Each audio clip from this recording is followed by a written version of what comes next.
নমস্কার। বেস্ট টাইমে আজকে সুপার কাপ নিয়ে আলোচনা করব।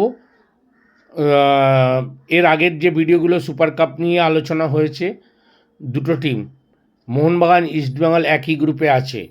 এই সুপার কাপকে ঘিরে আগামীকাল যে একটা ডার্বি, ঐতিহ্যপূর্ণ ডার্বি যেটা বলি, এই ইস্টবেঙ্গল মোহনবাগানের ডার্বি সারা পৃথিবীর লোক যেটা দেখার জন্য অধীর আগ্রহে বসে থাকে। কালকে আবার গোয়ার মাটিতে এই ডার্বির খেলা আছে।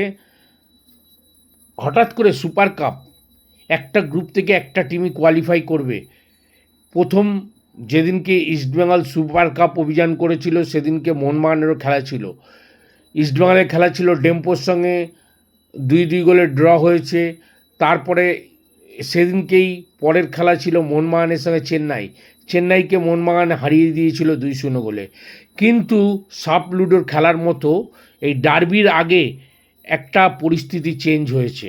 মোহনবাগান যে অ্যাডভান্টেজ পয়েন্টটা ছিল গত খেলায় ডেম্পোর সঙ্গে ড্র করার জন্য, পয়েন্টের নিরিখে এক হলেও কিন্তু গোল পার্থক্যে ইস্টবেঙ্গল এগিয়ে গেছে। যেহেতু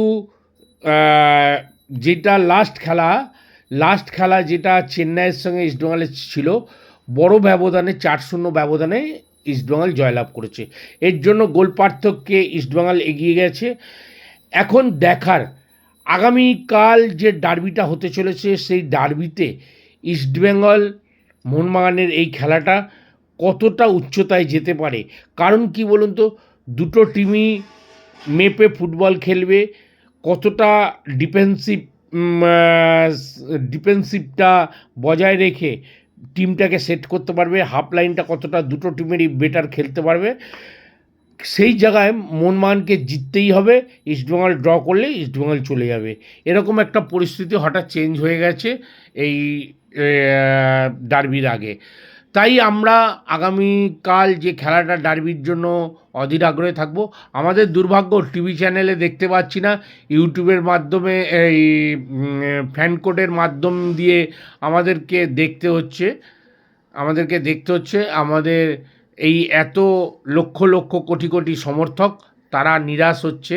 এই অরাজকতার এই যে নিদর্শনগুলো, এগুলোই ফুটবলের দৈন্য দশাটা ফুটে উঠেছে। ধন্যবাদ, নমস্কার। আমার ভিডিওটা যদি ভালো লাগে অবশ্যই লাইক করবেন, শেয়ার করবেন, কমেন্ট করবেন, আমাদের সঙ্গে থাকবেন। ধন্যবাদ, নমস্কার।